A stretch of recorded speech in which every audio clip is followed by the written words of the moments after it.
Jesús pronunció en una ocasión las siguientes palabras: y conoceréis la verdad y la verdad os hará libres.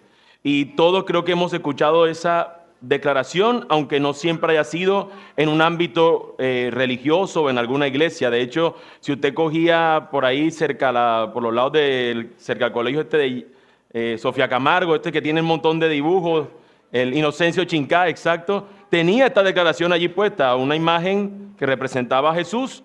Y esta era la declaración: y conoceréis la verdad y la verdad os hará libre. Y es una declaración maravillosa que el mundo celebra. El problema es que lo que no indican es la verdad de Cristo, sino cualquier verdad. La verdad que a ellos les parezcan. Hoy yo tengo que conocer la verdad y seré libre. Pero ¿cuál verdad? ¿Cuál verdad de la que las personas quieren conocer? Entre tantas cosas que se señalan como verdad, solo la verdad de Dios, y valga la redundancia, es verdadera. Solo la verdad de Dios es verdadera, y a esa es a la que yo intento apuntar en el sermón del día de hoy. Por eso, desde el título, creo que es claro: el asesinato de la verdad. La verdad está en juego y continuamente se está disparando contra ella para buscar asesinarla. Vamos a orar para que el Señor nos ayude a comprender su palabra y a vivir por la verdad que ella nos enseña, que ella nos instruye, que ella nos señala. Vamos a orar, hermanos. Amado y buen Dios, te quiero dar gracias por tu bondad y misericordia para con nosotros. Gracias por el tiempo que nos has permitido de cánticos. Gracias por la primera jornada, Señor, de cantos que tuvimos el día de hoy. Gracias, Señor, por aprender estos nuevos cantos, por cantar y exaltar tu nombre. Gracias también por el deseo que pones en nuestros corazones de poner nuestros mañanas, Señor, para que tú seas quien nos ordene, quien nos dirija, quien nos guíe, Señor, en cada uno de ellos. Gracias, Señor, porque podemos hoy también cantar al gran yo soy, al inmutable gran yo soy, al que no cambia y al que su verdad es la misma ayer, hoy y por los siglos. Así que ayúdanos, oh Dios eterno, a sostenernos, a afirmarnos en tu verdad, para la gloria y honra de tu nombre, Señor, que es nombre sobre todo nombre. A ti te exaltamos, a ti te glorificamos, Señor. Usa tu palabra, usa este sermón para abrir nuestros ojos a la verdad, para someternos, deleitarnos en ella. Porque te lo pedimos en Cristo, Señor. Amén y amén. Es un día más en el trabajo. Suena el teléfono como es costumbre. Contestas. La llamada indica que solicitan una vez más tus servicios. Sales en cumplimiento de tu deber. Es un trabajo de no mucho renombre, pero tan útil como muchos otros. Aunque poco probable que sea la elección de un niño cuando le preguntan qué quiere ser de grande. Y es cierto, nadie de pequeño sueña con ser médico forense. Llegas al sitio indicado. Ya el lugar está abarrotado de gente. No tienes mucha información, solo la necesaria. Un joven de 17 años ha sido asesinado. Un solo disparo bastó para arrebatarle la vida. Caminas donde yace el cuerpo, el cual ya tiene sobre él una sábana blanca. Descubres la manta y la emoción te invade. Quien yace tendido en el suelo y sin vida es tu hermano menor. En nuestro texto de hoy veremos a Jeremías, a uno que será testigo de la muerte de los demás que está a su alrededor. Es quien levanta la manta, para darse cuenta que sus hermanos van a estar muertos. Y ante ese escenario tan terrible, hay una verdad que declarar, y es que el Señor es fiel, Él es el único bueno y los demás lo han despreciado. Sus hermanos, que por más que Él lo quisiera, nada puede hacer para evitar su muerte. Los propios actos del pueblo los han llevado a tan terrible desenlace. El profeta solo va a participar en la historia como un agente pasivo. Él simplemente va a ser alguien que va a ser testigo de lo que va a ocurrir, pero que no es alguien que hizo algo para que eso sucediera, ni tampoco puede hacer algo para evitar que el juicio del Señor venga sobre el pueblo. Solo podrá atestiguar, solo podrá proclamar la verdad, solo podrá decir las cosas que van a suceder y que por causa de la desobediencia del pueblo Dios traerá muerte y desolación. ¿Qué fue lo que hizo el pueblo? Bueno, hemos tenido casi 7 capítulos para mostrar lo que el pueblo ha estado haciendo. Y el texto en Jeremías nos va a seguir mostrando lo que ha hecho el pueblo. El pueblo ha aborrecido al Señor, el pueblo ha desechado al Señor, el pueblo le fue infiel. El Señor se compara como era un esposo fiel, e Israel y su pueblo, Judá, todo su pueblo, siendo como una esposa infiel. No solamente una ni 2 veces, sino todo el tiempo le fue infiel al Señor. Y la acusación en el texto de hoy nos señala un hito sorprendente. El pueblo hizo algo absurdo e inadmisible. El pueblo cometió asesinato. Miren lo que nos dice el versículo 28 del capítulo 7. Jeremías 7, 28. Entonces les dirás, esta es la nación que no escuchó la voz del Señor su Dios, ni aceptó corrección. Ha perecido la verdad, ha sido eliminada de su boca. El pueblo decidió apartar de sus corazones la verdad, y esto no es más que un terrible crimen. De ahí viene el título de nuestro sermón de hoy, el asesinato de la verdad. El pueblo mató la verdad en sus corazones, la ignoró. En la necedad del corazón se puede pensar que esto es posible porque la realidad es que la verdad no puede ser asesinada. Se puede pensar que se dispara contra ella y la anulamos de nosotros, pero la verdad sigue estando viva y sigue proclamando la realidad. El asunto en que en los corazones de ellos habían pensado que esto sería posible. Esta verdad que viene de Dios es la única verdad absoluta y al ser divina es como Dios. La verdad es eterna, no puede ser aniquilada. De manera que es imposible que la matemos. Así que el pueblo había obrado de una manera absurda, intentando asesinar la verdad en la cual encontramos vida, para cambiarla por aquello que se convirtió en su verdad, en lo cual encontrarían la muerte. Pensando ser sabios, se hicieron necios y quitaron la fuente de agua viva que tenían por unas cisternas rotas que no podían retener agua. Eso es lo que ha hecho el pueblo. Vemos que lo que hizo el pueblo y sabemos que es algo tonto. El problema es que nosotros actuamos de la misma manera. Solemos más de lo que desearíamos disparar contra la verdad. Ignoramos continuamente lo que Dios dice. De manera que los asesinos no solamente son ellos, sino que nosotros en ocasiones actuamos como los mismos. Somos muchas veces sicarios de la verdad. Atentamos continuamente contra la verdad de Dios en nuestros corazones para querer vivir conforme a la mentira que muchas veces nos creemos. Por tal razón, es mi intención en este sermón afirmar la siguiente declaración y sostenerla con firmeza para que no se nos pierda de vista. La verdad nos conduce a la vida. Asesinarla es un suicidio. La verdad nos conduce a la vida. Asesinar la verdad es un suicidio. Esta es la consideración que deberíamos atender hoy. Si tomamos la verdad como algo que no se puede ignorar que se puede ignorar para nuestra conveniencia, este es el problema. Y es que estamos corriendo un gran peligro como sucedió con el pueblo en esos días. El crimen contra la verdad terminará llevando a la muerte. Y si eso es lo que nosotros nos caracteriza en esta vida, tenemos que esperar el mismo resultado, la muerte. De manera que es importante considerar, en primer lugar, que el asesinato de la verdad le da lugar a la vergüenza. Los versículos 16 al 20 veremos esta realidad. El asesinato de la verdad le da lugar a la vergüenza.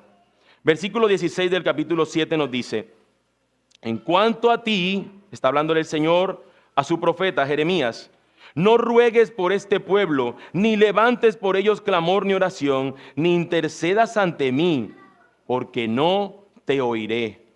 La terrible maldad que el pueblo ha cometido le lleva a decir esto a su profeta.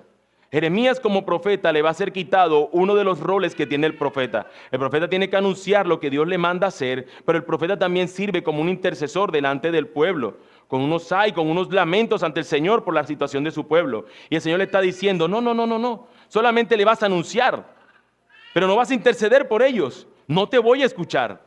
Ya no hay chance para el perdón. Este pueblo va a recibir el castigo y lo vamos a ver que es un castigo severo. No va a dejar, como dice el adagio popular, títere con cabeza. Ya lo veíamos la vez pasada, que yo tenía la espada puesta en el cuello con la espada en la cabeza. Ya llegó el momento de cortarla. Ya no hay lugar para el arrepentimiento. Lo que van a recibir el pueblo aquí en estos momentos es el juicio por sus actos. Nosotros vemos cómo el ministerio de intercesión es algo que lo vemos en los hombres de Dios. Por ejemplo, cuando vimos en Abraham que el Señor le dice, mira, voy a destruir a Sodoma y Gomorra porque hay mucha maldad y la maldad de ese pueblo ha subido delante de mí. Y entonces viene Abraham y dice, Señor, ¿vas a hacer eso por 50 justos? Bueno, si hay 50 justos no lo hago. Señor, 40, 30 y empieza una negociación hasta que se detienen 10. No habían ni 10 justos, porque los que se les ofreció la oportunidad para ser liberados de allí, en sumatorio eran 6 personas, que eran los 2 esposos de las hijas, o los 2 prometidos de las hijas, las 2 hijas y la pareja de Lot con su esposa. 6 eran los únicos que se le ofreció misericordia para salir de ese lugar. No había ni 10 justos en esa ciudad. Y el Señor termina destruyéndola. Lo mismo vemos en Moisés, cuando el pueblo necio y terco delante del Señor, el Señor le dijo, mira, voy a hacer un nuevo pueblo contigo y acabo con este. Y ellos dijeron, no, Señor. Intercedió Moisés por su pueblo y el Señor no hizo un castigo sobre su pueblo. Pero aquí en Jeremías el Señor le ha quitado esa posibilidad. No ores por ellos porque no voy a escuchar tu oración. No interceda por ellos porque no hay lugar para el cambio. Ya lo he decidido y así va a suceder. Aquí no hay lugar para eso. Y miren por qué razón el Señor indica que esto le va a pasar al pueblo. Versículos 17 al 19. ¿No ves lo que ellos hacen en las ciudades de Judá y en las calles de Jerusalén? Los hijos recogen la leña, los padres encienden el fuego, las mujeres preparan la masa para hacer tortas a la reina del cielo y derraman libaciones a otros dioses para ofenderme. ¿Me ofenden a mí?, declara el Señor. ¿No es así mismo que se ofenden para su propia vergüenza? Esto es lo que ellos hacen.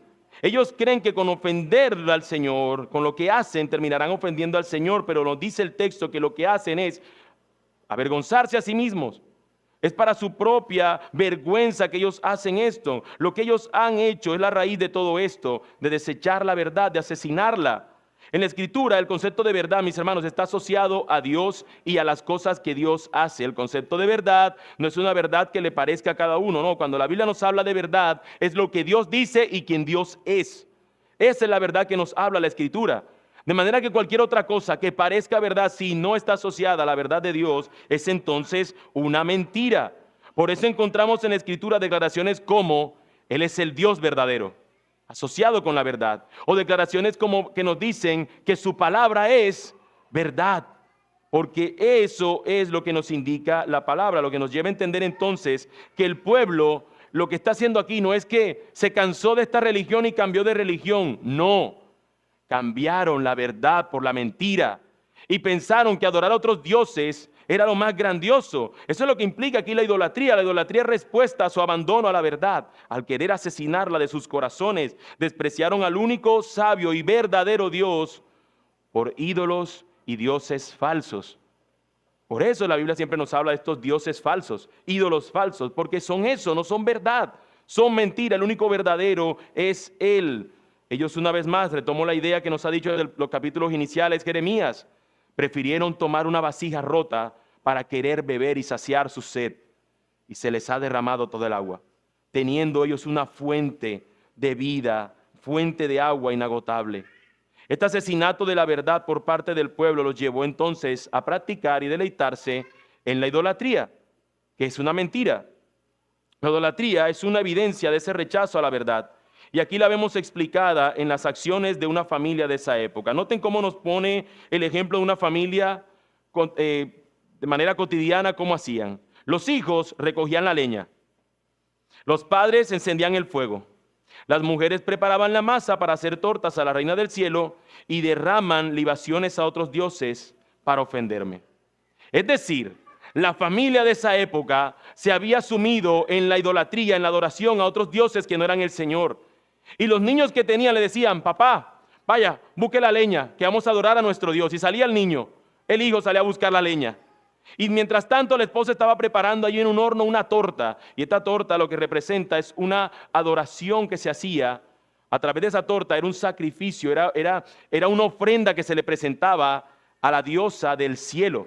Que era una diosa que tenía unas ciertas, aparentemente unos poderes. Y ellos querían darle esa torta para que ella le diera el beneficio.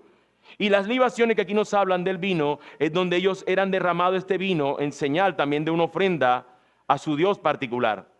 Y mientras el esposo allí preparando el fuego para que estas cosas pudieran celebrarse. Toda una familia estaba girando en torno a la idolatría, a la adoración a ídolos falsos.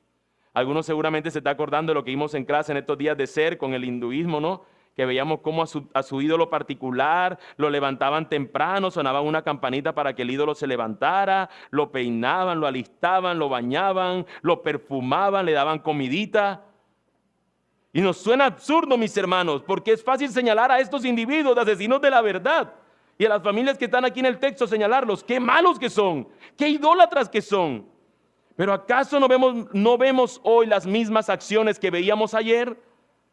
Por más que estas personas de hoy no tengan un muñeco en sus manos o un altar, por más que no preparen alimentos o bebidas para alimentar a su ídolo particular, de otras maneras han asesinado a la verdad y han escogido para sí a sus propios dioses. Del mismo modo, han alimentado a sus dioses falsos, como señala Tim Keller en su libro que lleva ese nombre, Dioses Falsos. Nuestra sociedad contemporánea no es fundamentalmente distinta a esas sociedades antiguas. Todas y cada una de las culturas se hallan bajo el dominio de su propio conjunto de ídolos. Cada una tiene sus sacerdotes, sus tótems y sus ritos. Cada una tiene sus santuarios, ya se trate de torres llenas de oficinas, balnearios y gimnasios, estudios o estadios, donde se deben hacer sacrificios para poder conseguir las bendiciones de la buena vida y alejar de sí los desastres. ¿Qué son los dioses de la belleza, el poder, el dinero y el éxito? Sino estas mismas cosas que han alcanzado proporciones míticas en nuestra vida individual y en nuestra sociedad. Aunque no nos arrodillemos físicamente ante la estatua de Afrodita, hoy en día son muchas las mujeres jóvenes que son arrastradas a la depresión y a los desórdenes en la alimentación por una preocupación obsesiva por su imagen corporal.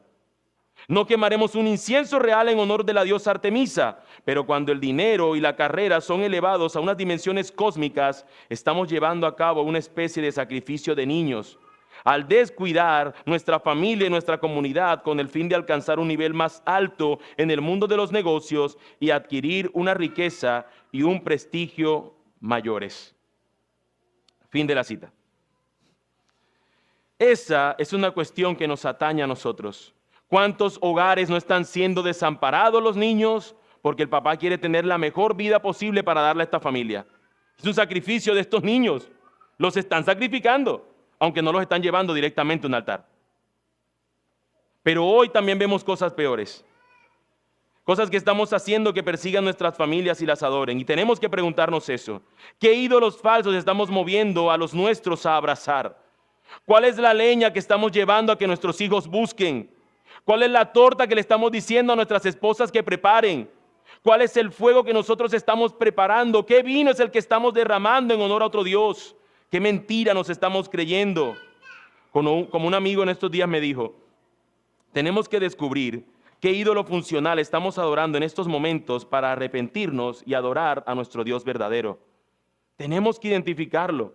¿Qué es lo que mueve a nuestras familias? ¿Qué es aquello que si no lo tenemos todos en la familia nos volvemos un caos? ¿Qué es eso en lo cual no encuentras gozo y contentamiento? ¿Qué es eso que nos seduce y nos mueve a todos para encontrarlo? ¿En torno a qué se celebra en casa? ¿En torno a qué se mueve y gira en casa las cosas? Hay veces, no lo tenía anotado, hay veces donde si un hijo tiene un gran talento, toda la familia gira en torno a ese talento de ese hijo. Este no va a sacar de pobre. Y metemos todo el esfuerzo. Oh, pero el niño tiene competencia los domingos. Pues ya los domingos no se va a la iglesia. Busquémonos una iglesia que celebre el sábado. Porque este peladito hay que promoverle el talento. Escoge bien. ¿Cuál verdad le vas a enseñar a tu hijo? Porque creemos que muchas veces el no enseñarle a nuestros hijos que vean el valor de congregarse, porque simplemente el nene no quiere, estamos cultivando algo a futuro. Estamos poniendo que quizás el descanso es mayor que venir a congregarnos. Estamos poniendo cualquier otra cosa por encima del Señor y recuerda, de a poco eso se puede convertir en un pequeño disparo que le hacemos a la verdad. Debemos recordar el llamado que tenemos a hacer contracultura. En medio de la cultura llena de mentira que se arrastra con fervor a darle adoración a sus dioses o ídolos caprichosos, somos nosotros llamados a vivir y sostener, proclamar la verdad. Porque de no ser así, estamos amontonando sobre nosotros un juicio inminente. Recuerden, la verdad nos conduce a la vida. Asesinarla es un suicidio. Y esto fue algo que ignoró el pueblo. Que al asesinar la verdad, en vez de eso llevarlos a ofender a Dios, terminó en una ofensa sobre ellos mismos. Fue, como se dice en ese dicho popular también, fue un disparo al pie. Se dispararon a sí mismos. Les trajo la vergüenza.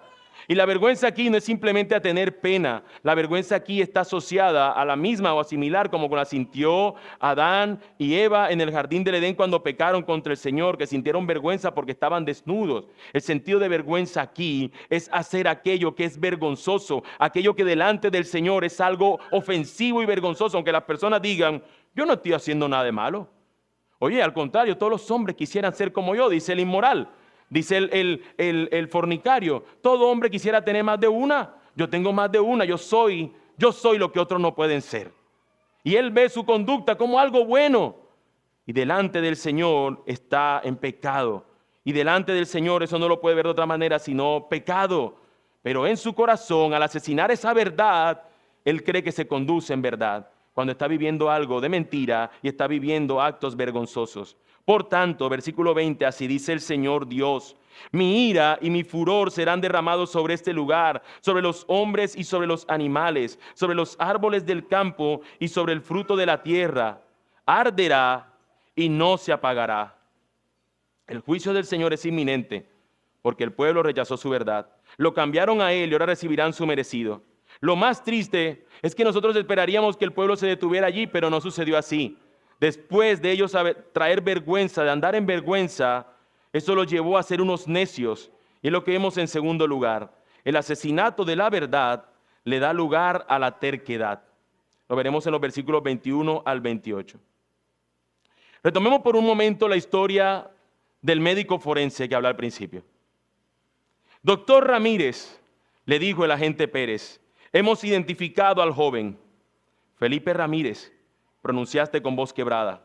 ¿Es usted acaso adivino al igual que doctor?, le dice el agente Pérez. No, se trata de mi hermano. Por tu mente empieza a pasar la última conversación que tuviste con él. Tu padre te había advertido de las últimas terribles hazañas de Felipe y que no tardaría mucho tiempo en causar un gran dolor en la familia. En esa última conversación, una sonrisa de bribón siempre estuvo en su rostro. Por más que fueran severas tus advertencias, sin necesidad de que él dijera algo, ya sabías que no te prestaba atención. Ya había tomado una decisión. Por más que todos en la familia le llamaran a la cordura, Felipe había decidido escoger el camino de la locura. Y allí yaces con tristeza, pronunciando lo mismo una y otra vez, en el asfalto al lado de tu hermano muerto, diciendo, ¿por qué no nos escuchaste? ¿Por qué no nos escuchaste? ¿Por qué no nos escuchaste? Y de manera similar diría lo mismo Jeremías. Allí su pueblo va a estar muerto y él va a decir, ¿por qué no me escucharon a mí? ¿Por qué no escucharon a los profetas de antaño todas las cosas que les dijimos? Y aquí quieren estar en su mentira. Dice el versículo 21, así dice el Señor de los ejércitos, el Dios de Israel, añadan sus holocaustos a sus sacrificios y coman la carne, porque yo no hablé a sus padres, ni les ordené nada en cuanto a los holocaustos y sacrificios el día que los saqué de la tierra de Egipto, sino que esto es lo que les ordené. Escuchen mi voz, y yo seré su Dios, y ustedes serán mi pueblo, y andarán en todo camino por el que yo los envíe, para que les vaya bien. Pero ellos no escucharon, ni inclinaron su oído, sino que anduvieron en sus propias deliberaciones y en la terquedad de su malvado corazón, y fueron hacia atrás y no hacia adelante. Desde el día que los padres de ustedes salieron de la tierra de Egipto hasta hoy, les he enviado a todos mis siervos los profetas, madrugando cada día y enviándolos, pero no me escucharon ni inclinaron su oído, sino que fueron tercos e hicieron peor que sus padres. El pueblo perece por falta de conocimiento de la verdad.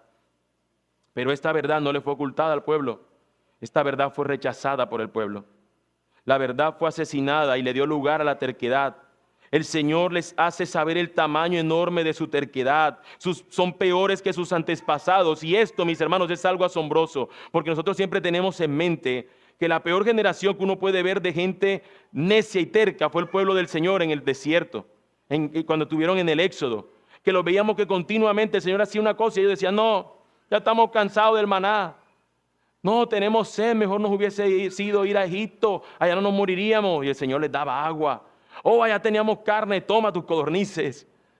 Todo el tiempo tenían calor, el Señor les proporcionaba una nube de día. Tenemos frío, el Señor les proporcionaba una columna de fuego durante la noche. Y allí estaba su presencia con ellos.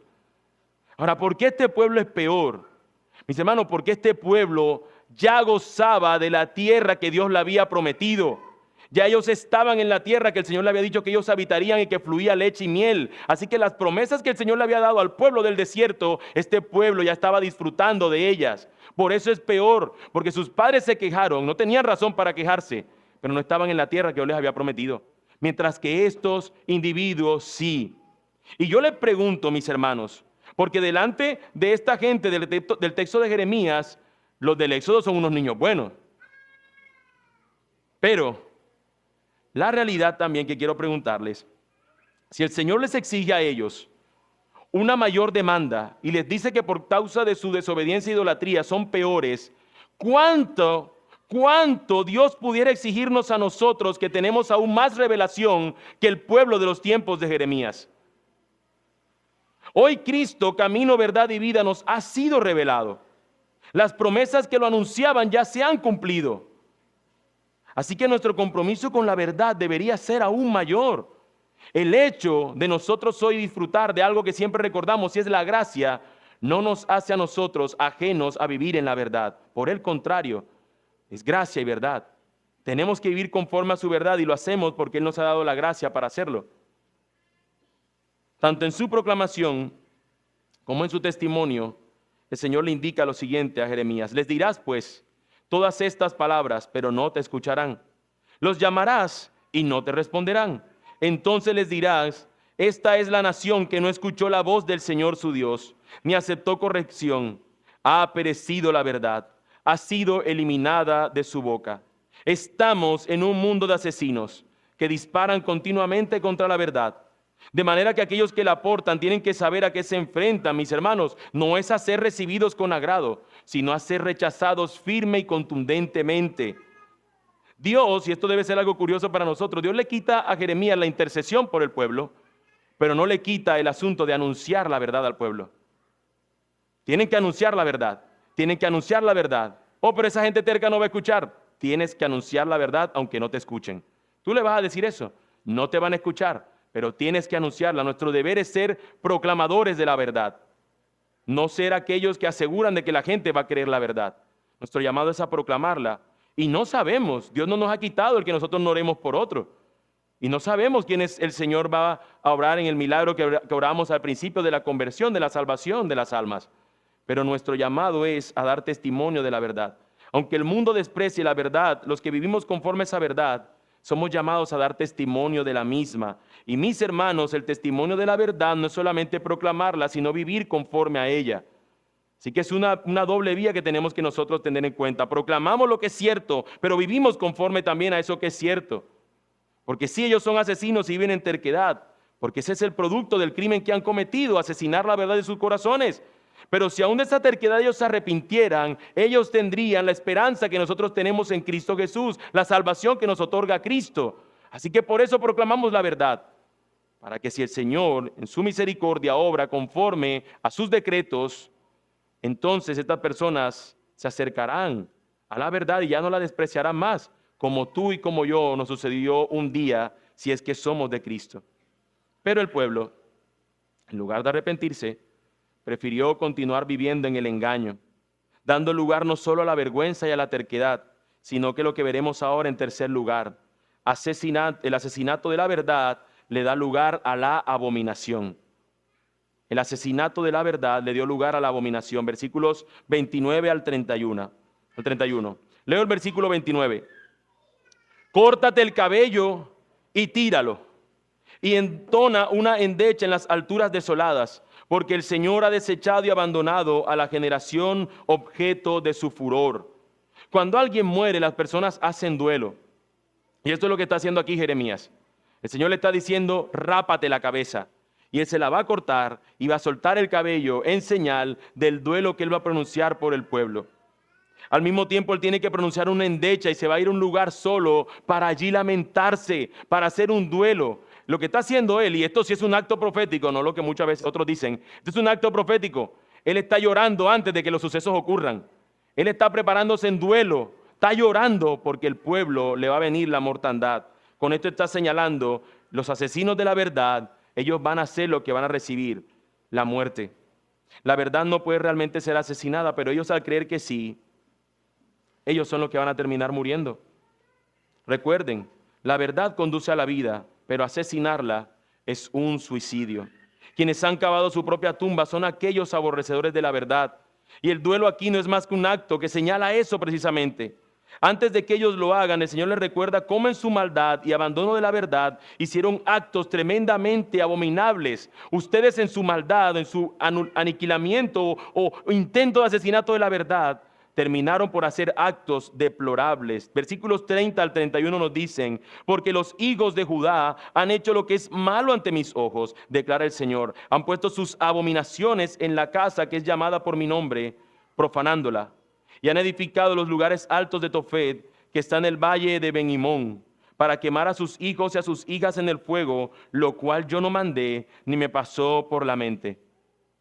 ¿Leyeron ustedes esto conmigo? O de pronto, no, que lea él y yo no presté atención. Voy a leerlo una vez más, porque tengo esa sospecha. Porque los hijos de Judá han hecho lo que es malo ante mis ojos, declara el Señor.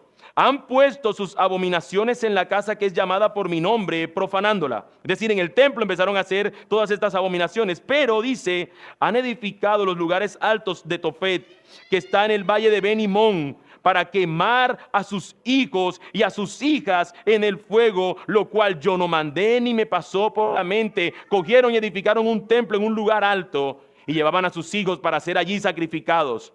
¿Cuándo en la mente de Dios eso le pasó? ¿Cuándo Dios dijo que ellos hicieran eso? Ellos prefirieron abandonar al Dios que simplemente les demandaba obediencia, por ahora adorar a un Dios que les demandaba que sacrificaran a sus hijos. ¡Qué tremenda abominación! Es abominable lo que el pueblo ha hecho. Miren hasta dónde llega la maldad, al punto de entregar a sus hijos a deidades paganas. Cuando Dios lo que pidió de sus hijos es que le dieran a conocer a su ley, le enseñarás que guardaran la palabra del Señor, que la pusieran sobre sus cabezas, la pondrás en los dinteles, la pondrás en las paredes. Enséñales a que vivan conforme a mi ley. No que vivieran conforme a lo que cualquier otro Dios les dijera, porque era una falsedad. Pero el abominable, estos le entregaron a sus hijos a dioses abominables. Ahora, nosotros hoy, ¿quién le dice a nuestra sociedad que asesina a nuestros hijos? Tal vez no es el dios Moloc, el abominable dios Moloc, pero sí el abominable ídolo de la realización del yo. Esta cultura da por bueno que las madres tengan por tumba sus vientres, que los niños sean asesinados para poder seguir con sus sueños. Y esto no es más que un abominable acto de egoísmo. Y tú que estás aquí viéndome y dices, oh sí, qué terrible las aborteras, que matan a sus niños en sus vientres. Pero ¿qué me dices tú? Que quizás tus hijos estén vivos, pero que no le estás enseñando la verdad, que no conocen la verdad. Nos es más fácil darle este instrumento, el que tengo allí, con el que se está grabando. Nos es más fácil darle ese instrumento que sabemos que ellos no tienen la capacidad de controlar para que nos dejen tranquilos. En la práctica los estamos sacrificando. Estamos diciendo, este niño me molesta, me está quitando de mi sueño de este momento y le voy a dar esto para que me deje tranquilo. Cuando deberíamos ocuparnos de lo que el Señor nos ha llamado a ocuparnos con ellos. Si no hacemos nuestra labor de enseñar la verdad, nuestros hijos solo conocerán la mentira del mundo. Hoy las cosas que ven los más pequeños, aquí voy a poner el ejemplo con los más pequeños, pero lo podemos hacer con los de mayor edad. Pero permítame con los más pequeños para el ejemplo. Hoy lo que ven nuestros niños más pequeños lucen como cosas inofensivas. Los tiernos perritos de Paw Patrol, donde los humanos son unos inútiles, no sirven para nada.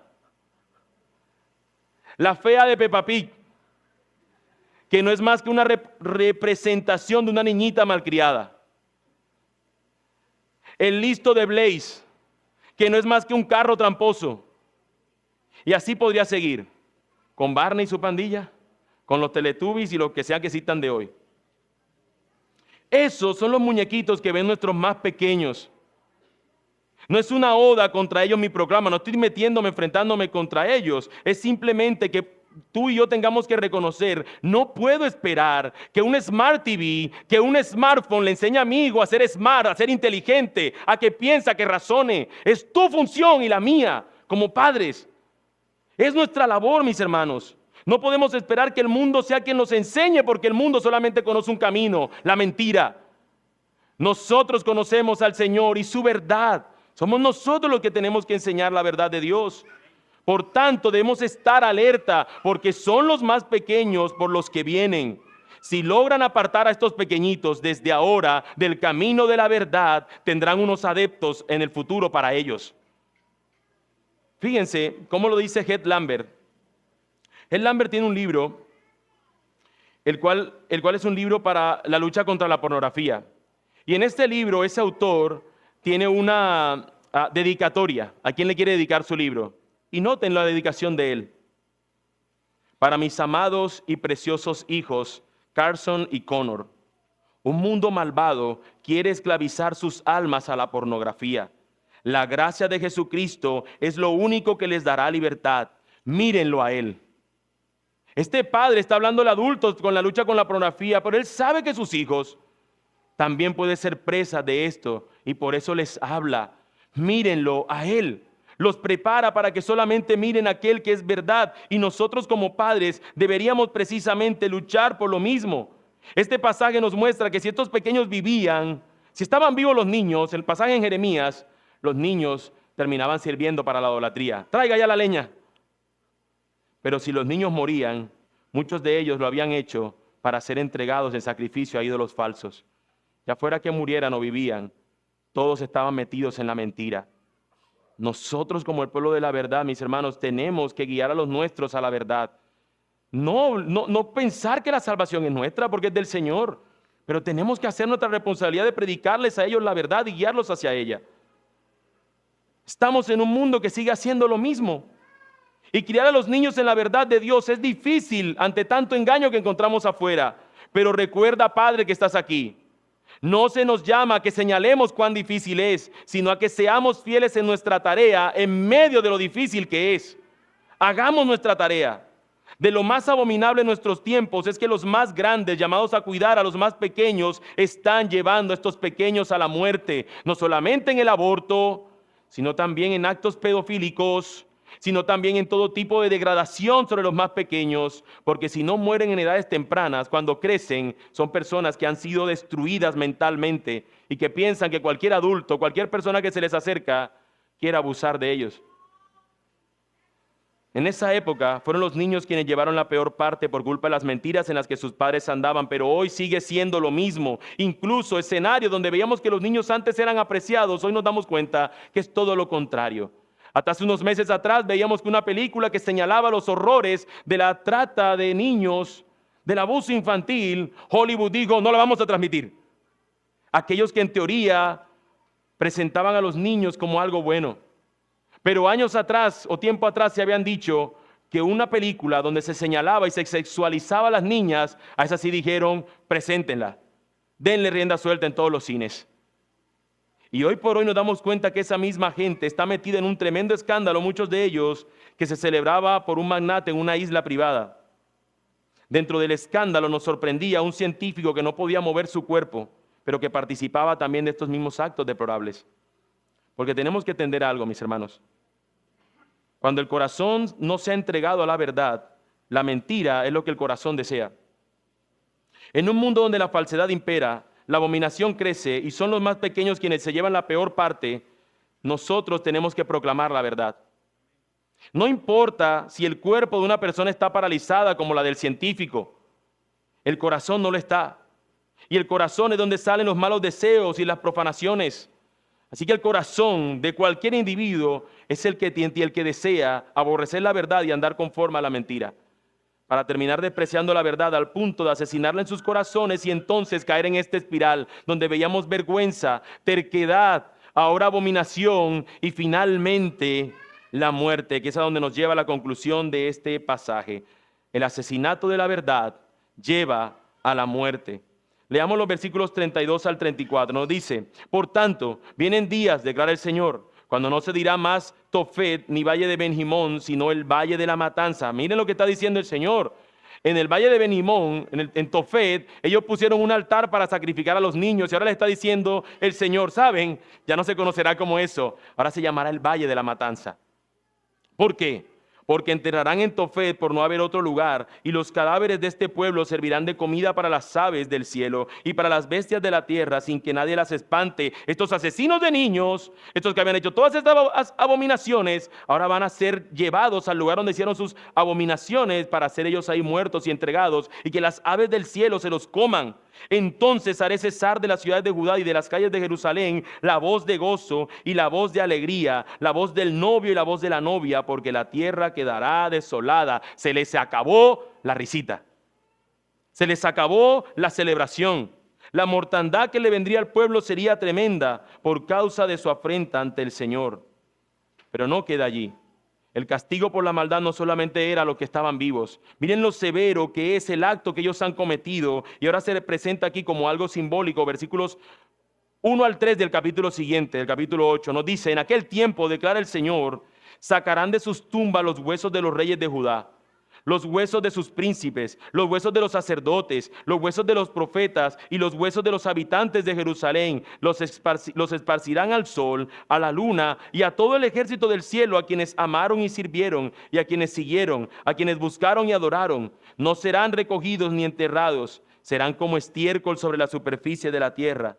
La muerte será escogida en lugar de la vida por todo el remanente que quede de este linaje malvado, los que queden en todos los lugares a donde los he arrojado, declara el Señor de los ejércitos. Miren cómo empezó la lista. Desde los muertos que tenían más renombre, las personas que habían fallecido, reyes, sacerdotes, todas estas personas importantes fueron saqueados de sus tumbas. Es un acto simbólico, porque los huesos ya están muertos, no van a sentir nada. Pero lo que estaba eso simbolizando es que todos estos van a ser saqueados, porque el castigo del Señor también será sobre ellos. Y eso mismo nos señala la Escritura. Los muertos, todos resucitaremos. Los muertos en Cristo estarán con Él por la eternidad. Pero aquellos rebeldes recibirán el justo juicio por sus actos, el castigo por su rebelión contra el Señor, por ser asesinos de la verdad. La vida de lo que les esperaba a los que vivían iba a ser terrible, tanto así que el versículo 3 nos dice que era como si ellos prefirieran o desearan mejor la muerte en lugar de vivir. Queremos mejor morir. Esto es muy terrible. Y como dice el dicho, nadie sabe lo que tiene hasta que lo pierde. Tenían un Dios que les amaba profundamente y una tierra donde podían gozar de la bendición de ese Dios, pero la aborrecieron por irse tras estos ídolos falsos. La Biblia señala que esto mismo le sucederá a quienes desprecien su verdad. Si tú estás aquí y has estado ignorando la verdad de Dios en su palabra, atiende en estos momentos lo que tengo que decirte. Por favor, si tú estás aquí y has ignorado la verdad, atiende a lo que tengo que decirte. Quizá me voy a tomar un tiempo más, pero es importante que escuches lo que dice la palabra del Señor. Porque quizás decimos, mira, eso fue un tiempo por allá bien lejos en Jeremías, pero en el Nuevo Testamento se nos dice lo siguiente, carta a los Romanos capítulo 1, porque la ira de Dios se revela desde el cielo contra toda impiedad e injusticia de los hombres que con injusticia restringen la verdad. Pero los que se conoce acerca de Dios es evidente dentro de ellos, pues Dios se lo hizo evidente, porque desde la creación del mundo, sus atributos invisibles, su eterno poder y divinidad, se han visto con toda claridad, siendo entendidos por medio de lo creado, de manera que ellos no tienen excusa. Es decir, ningún ser humano tiene una excusa de decir, yo no conozco a Dios, no conozco su verdad, porque toda su creación apunta a que hay un creador, y esa verdad dice que la ha puesto en nuestros corazones, pues aunque conocían a Dios, no lo honraron como a Dios, ni le dieron gracias, sino que se hicieron vanos en sus razonamientos y su necio corazón fue entenebrecido. Profesando ser sabios, se volvieron necios y cambiaron la gloria del Dios incorruptible por una imagen en forma de hombre corruptible, de aves, de cuadrúpedos y de reptiles. Lo que hacían las personas en los tiempos de Jeremías, y fueron estos que fueron sus huesos saqueados, esas personas, dice que lo pone el Señor en un campo para que sus restos miren hacia el cielo que ellos adoraban. Porque ellos adoraban a la diosa luna, adoraban al dios sol y a unas constelaciones en particular. Cuando el mundo hoy observable, el universo observable nos dice que al menos 100,000 millones de estrellas hay en el universo que vemos.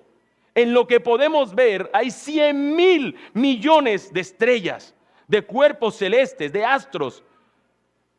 Miren lo ridículo que es esto. Ellos decían, miramos al cielo y adoramos el sol, la luna y algunas constelaciones. Vamos a suponer un número grande, 100. 100 para adorar. Y el Dios del universo es el creador, dueño soberano de más de 100,000 millones de estrellas. ¿Vieron ustedes lo ridículo que es eso? Es como cuando un niño dice, papi, tengo plata, y son 10 monedas de 50. Y tú dices, ay, sí, mi amor, tienes plata. Y tú dices, tú no alcanzas ni para nada. Papi, ahora cómprame un helado y una papita y un no sé qué con esta plata. Y tú dices, eso no alcanza, pero está bien, yo te lo compro. ¿Cierto? Miren lo ridículo que es intentar adorar lo creado en lugar del creador. Amigo, tú y yo muchas veces hemos hecho lo mismo.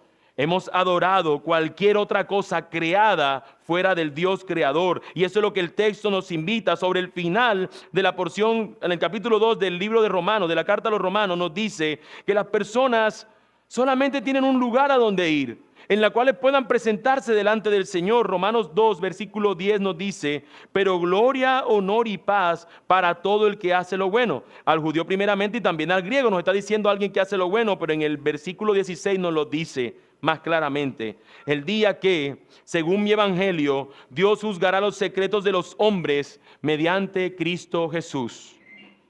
Es decir, no es algo bueno que hacen judíos y griegos, sino de acuerdo al evangelio que Pablo ha proclamado. Y Pablo ha dicho que el evangelio es el poder de Dios para salvación.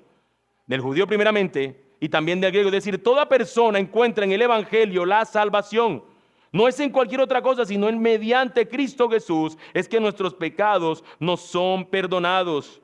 Mediante Cristo Jesús, tu alma, mi amigo, puede encontrar salvación. Y atienda lo que Él hizo por ti y por mí.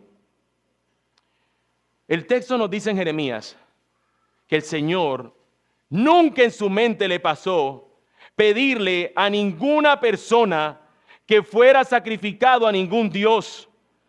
Pero el Dios eterno entregó a su Hijo para que fuera sacrificado por nosotros. Ningún otro tenía que ser sacrificado, solamente aquel cuyo sacrificio sería suficiente para el perdón de nuestros pecados. Si tú crees en Él, aunque hoy hayas aborrecido y hayas asesinado, disparado continuamente contra la verdad, hoy encuentras salvación, hoy encuentras el perdón de tus pecados. Ven a Cristo, aquel que se sacrificó para darte vida. Y tú también, mi hermano, aprecia su obra una vez más, porque mediante Cristo Jesús nosotros estamos y no deberíamos olvidarlo. Nuestras acciones continuamente, mis hermanos, nuestras acciones como cristianos, los cristianos que estamos aquí, nuestras acciones continuamente son intentos de asesinato de la verdad muchas veces. Ignoramos la verdad de Dios para deleitarnos en alguna mentira. Y solamente mediante Cristo Jesús es que nosotros podremos vivir. Ante la maldad del pueblo, mis hermanos, Dios le dice a Jeremías, no intercedas, solo llora. Aquel médico forense, sentado junto al cadáver de su hermano, no podía hacer nada por su hermano muerto, solo lamentarse y llorar. Pero nosotros somos vistos hoy mediante Cristo Jesús, porque Él es ese intercesor que no parará de hacerlo. La palabra nos dice, los sacerdotes anteriores eran más numerosos porque la muerte les impedía continuar. Pero Jesús conserva su sacerdocio inmutable, puesto que permanece para siempre, por lo cual Él también es poderoso para salvar para siempre a los que por medio de Él, mediante Él, se acercan a Dios, puesto que vive perpetuamente para interceder por ellos. Jeremías no pudo interceder más, nuestro Señor sigue intercediendo y por tanto es que nosotros tenemos salvación por su obra de intercesión perpetua. Él es poderoso para salvar y mediante Él es que podemos ser hallados justos. Por tanto, también considerando mi aplicación particular del día de hoy, nuestros niños en potencia son también unos asesinos de la verdad, igual que nosotros. Y el mundo lo que les ofrece es un campo de tiro para que con libertad disparen contra la verdad. Necesitamos que ellos conozcan y amen la verdad, que conozcan a aquel por medio de quien hayan salvación. Así que vamos a clamar a Cristo, vamos a clamar al Padre, mediante el intercesor Jesucristo, en el poder de su Santo Espíritu, para que Él de su misericordia nos conceda conocer y amar su verdad.